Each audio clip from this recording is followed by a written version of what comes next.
رادیوی دنجی گله.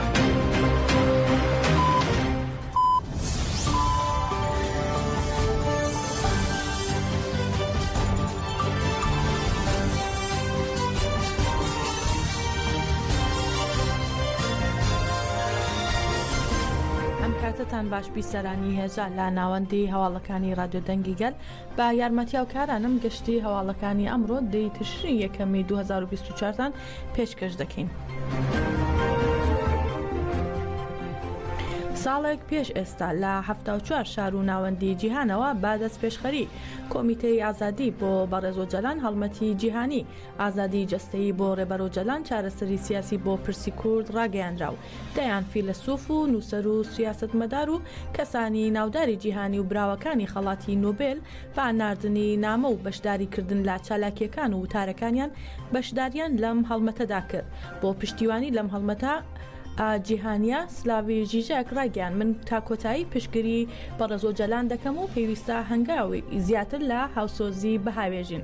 هەروەها پرۆفسۆر نۆرمان پیج وتی ئەم هەڵمەتە نیشانیدا کە بەڕێزۆجەلان سنوورەکانی کوردستانی تێپەڕاندووە و دەناسرێت و لە دژی بەرژەوەندیە سیاسیەکانی دەوڵەتان دەپارێزرێت. سیمۆن دۆبینس بەڕێوەبەری نێودەوڵەتی سندیکای بریتانی یەکێتی پشتیوانی خۆی بۆ هەڵمەتەکە دەربڕی و وتیشی دەبێت با شێوەیەکی دیموکراسیانە با پێی یاساکانی مافی مرۆڤ کۆتایی با گۆشەگیری بهێنرێت و دەبێت هەوڵەکان چڕ بکرێنەوە.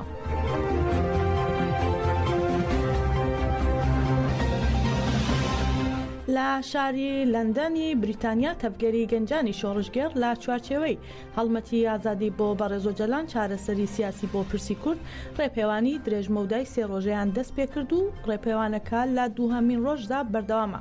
گەنجان لە شەقامەکان بەبێ وەستان دروشمی بژی سەرۆکاپ و دوێنێ ماندێلا و ئەمڕۆ ئۆجەلانیان دەوتەوە وتەبێژی تەفگەری گەنجانی شۆڕژگەر مەزلوم چەولیک تیشکی خستە سەر گرنگی هەڵمەتی ئازادی بۆ بەڕێزۆجەلان چارەسەری سیاسی بۆ پرسی کورد و ئاماژەی بەوە کرد ئەم سیستەما لا کەسێتی ڕێبەراپۆدا لە سەر گەلی کورد بەڕێوە دەبرێت و وەک گەنجانی بریتانیا پلانگێڕی نێونەتەوەی نۆی تشرینی یەکەم بە توورندی شەرمەزار دەکەین و تێدەکۆشین و بەرخۆدان دەکەین و شەڕ دەکەین پلانگێڕان شکست دەهێن و ڕێبەراپۆ ئازاد دەبێت.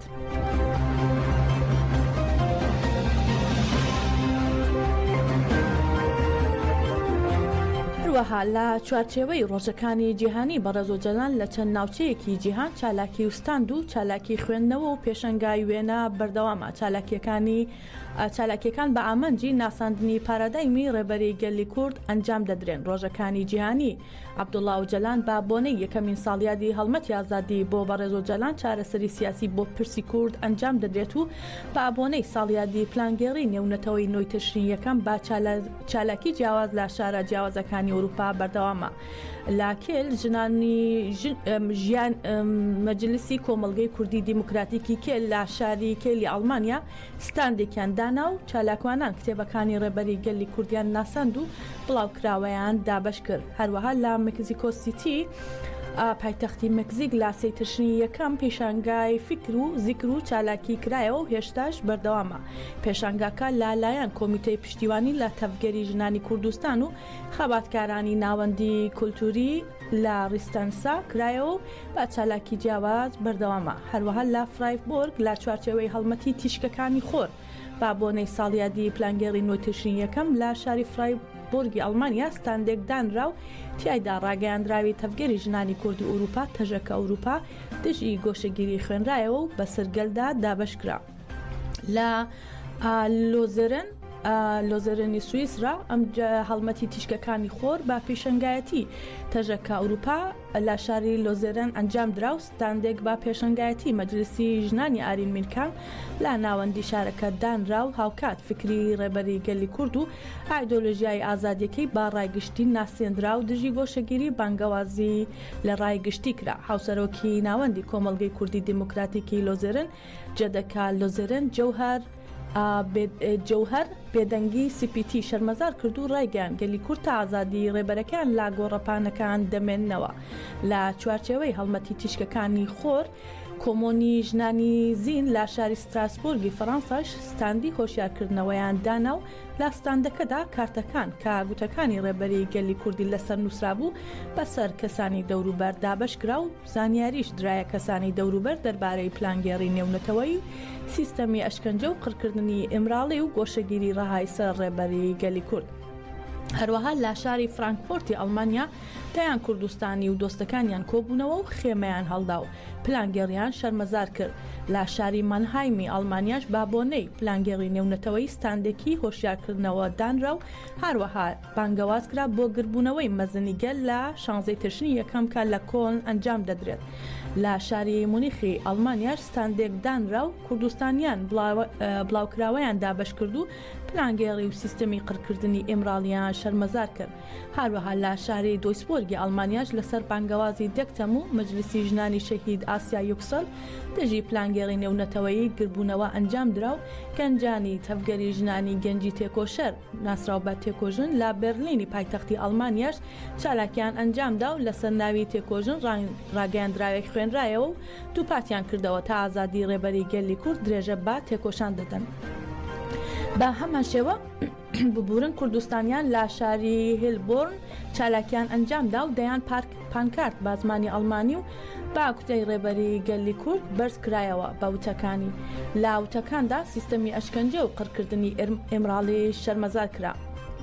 هەروەها لە شاری هامبۆرگی ئەڵمانیا با پێشنگایەتی تەفگەری گەنجانی شۆڕشگێر تەجەشە دژی پلانگێڕی نێونەتەوەیی گربوونەوەیەک ئەنجام درا و ئەندامانی تەجەشە تیشکیان خستە سەر پلانگێڕی نێونەتەوەی و گۆشەگیری ڕەهای ئیمراڵی و دووپاتیان کردەوە هەتا ئازادی جەستەی ڕێبەری گەلی کورد لە گۆڕەپانەکان دەمێننەوە و تێکۆشان مەزن دەکەن.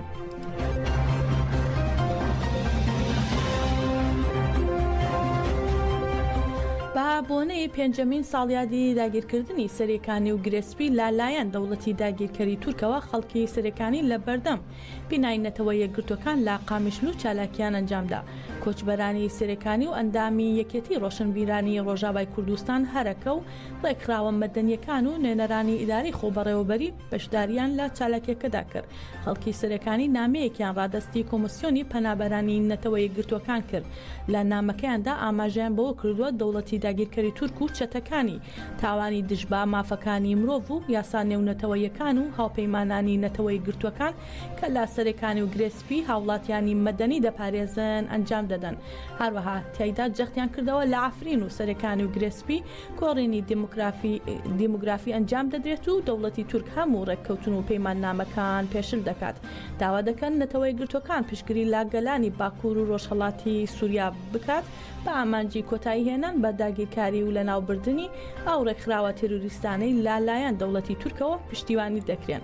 فشار لا دەوڵەتی تورک و چەتەکانی بکەن لە هەرێمە داگیرکەرەکان بکشێنەوە. لا کۆتاییدا شاندەکە لا کۆمیتەکە نامەکەیان ڕادستی کۆمسیۆنی پەنابەرانی نەتەوەی گرتوەکان کردووە.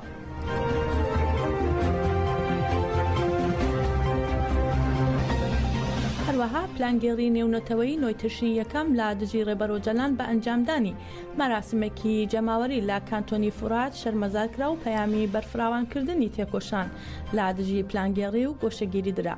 بە ئامادەبوونی ژمارەیەکی بەرچاو لە گەلی کانتۆنی فورات کۆبوونەوەیەکی جەماوەری لە دژی پلانگێری نێونەتەوەی تشرینی یەکەمی 1992 بەڕێوەچوو. ئایشێ ئەفەندی وتەبێژی دەستپێشخەری ئازادی بەڕێزۆجەلان باسی لەو زوڵم و ستەمانەی دژمنانی کورد کرد کە پێش دەرکەوتنی تەفگەری ئازادی کوردەوە لە دژی گەلی کورد ئەنجامیان داوە و وتی لە دوای دەرکەوتنی تەفگەری ئازادیەوە هەموو شتێک گۆڕا و گەلی کورد زیندوو بووەوە.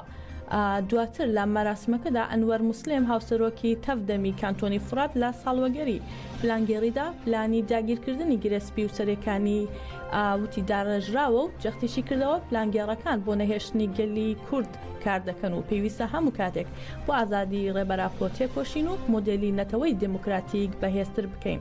لە کۆتاییشدا ئەندامی کۆنگرەی ستاری کانتۆنی فورات ئاماژەی بەوەدا پلانگێڕی لە کەسێتی ڕێبەری گەلی کورد بەڕێزۆجەلان لا دژی گەلانی ئازادی خوازدا ئەنجام دەدرێت.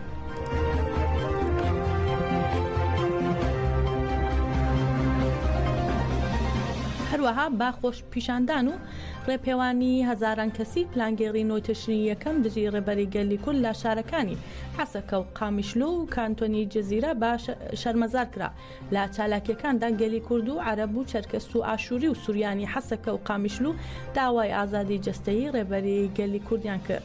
ڕیسپیانی عەشیرەتەکانی کورد و عەرەب و نوێنەری پارت و ڕێکخراوەکان بەشداری ڕێپێوانەکە بوون و لەوێ ئەندامی دەستەی بەڕێوەبەری پێدا فۆزا یوسف پلانگێڕی نێونەتەوەی و داگیرکردنی شارەکانی سەرەکانی و گرێسپی شەرمەزار کرد و شەهیدانی بەبیرهێنایەوە. فۆزا یوسف ڕایگەان ئامانجی پلانگێڕی نێونەتەوەی دژی ڕێبەری گەلی کورد لە ناوبردننی دۆز و ناسنامەی کورد و دانی ئاسایشی ڕۆژهەڵاتی ناوینە.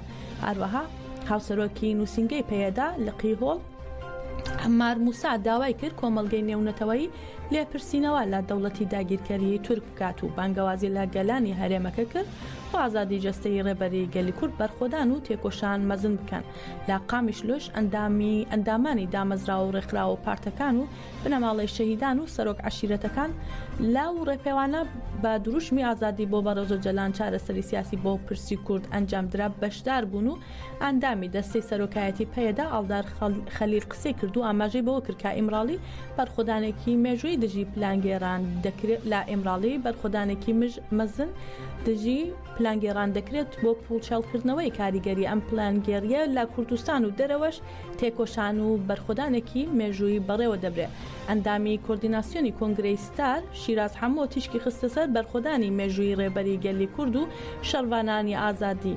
هەروەها ڕایگەیان پلانگێران بڕیاری دروستکردنی سیستەمێکی نوێی ڕۆژهەڵاتی ناوینیاندا بوو و وتی یەکگرتنەوەی پێکاتەکان بۆ دەسەڵاتی ئەوان مەترسیدارە.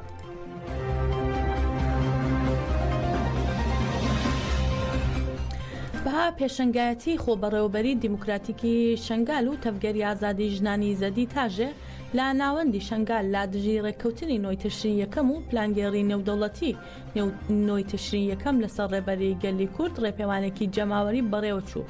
ڕێپێوانەکە با دروشمی پلانگێڕیەکانی نۆی تشرین یەکەم کوشتن جنوساید و هەڵوەشاندنەوە ئەنجام درا و لە بەردەم خوێندنگەی زەریفە ئۆسی دەستی پێکردوت هەتا بەردەم ناوەندی ئاسایشی زەدیخان بەردەوام بوو. لە ناو ڕێپێوانەکەدا ئەندامی ئەنجومەنی خۆبەڕێوەبەری شەنگال حەسۆ ئیبراهیم ڕایگەیان کا دوژمن با پلانگێڕی هەوڵ دەدات ئیزەدیەکان لە ناو ببات بەڵام چیتر دوژمن ناتوانێت ئەوان و ئیدارەی خۆبەڕێوەبەری لە ناو بەرێت. لە نۆی تشرین یەکەمی 1992 پلانگێڕی نێودەوڵەتی سەر ڕێبەر ئۆجەلان بەڕێوە چوو. لە نۆی تشرین یەکەمی 2019 دەوڵەتی داگیرکەری تورک هێرشی داگیرکاری بۆ سەرگرێسپی و سەرەکانی دەست پێ کرد و هەروەها لە نۆی تشرین یەکەمی 2020 ڕێککەوتنی نێوان بارزانی و کازمی با فەرمانی دەوڵەتی داگیرکەری تورک لا دژی زەدیەکان بەسترا. بەڵام کچان و کوڕانی ئەمە لا دژی ئەم پلانگێڕیانە بەرخۆدان دەکەن و توژمن بۆ لەمە دواش ناتوانێت پلانەکانی سەربخا. لا درێژەی ڕێپێوانەکەدا چەندین وتار و پەیامی تر پێشکەش کران. ترکا بەدەست مالا بەرزانی خستن بەرپرسیارە دەوڵەتە عێراقیژی بینە بێ شاشیدیێ خستن ڕێز وزارای وێدەمێ کادمی بەسەر جڤاکە یەزیدیدا ڕێزا بشینە و جڤاکە یەزیدیتە نەبکەم دا دەوڵەتە عێراقیژی لەبەری دەستێوان لاوەز ببەم و نکار بە دەنگێ خۆ بکەم.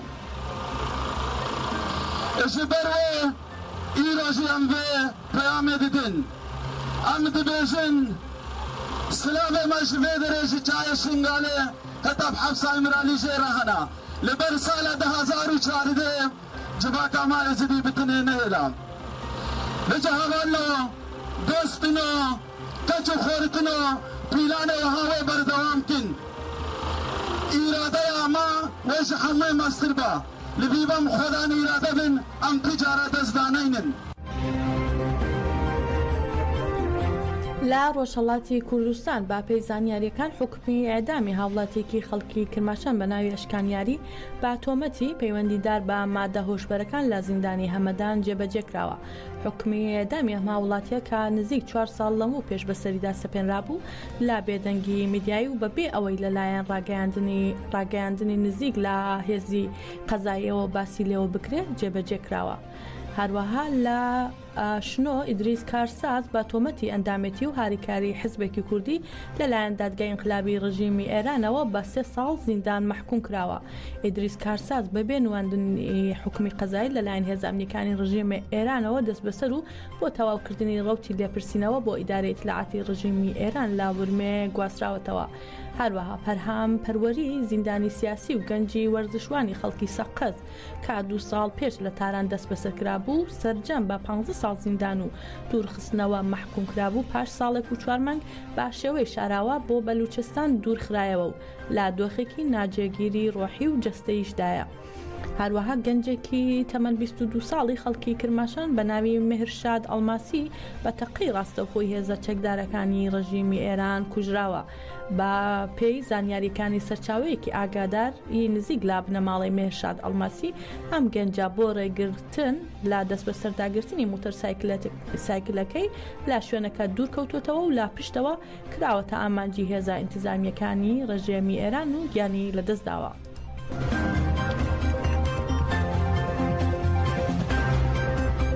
چالاکوانانی مافی مرۆڤ لە ئێران بڵاویان کردەوەی ئەمساڵ ڕێژەی لە سێدارەدان با بەراورد بە ساڵی ڕابردوو 23.6% زیادی کردووە و دەڵێن بەشێک لە سزای لە سێدارە دراوەکان ژن و منداڵی تەمان 18 ساڵن.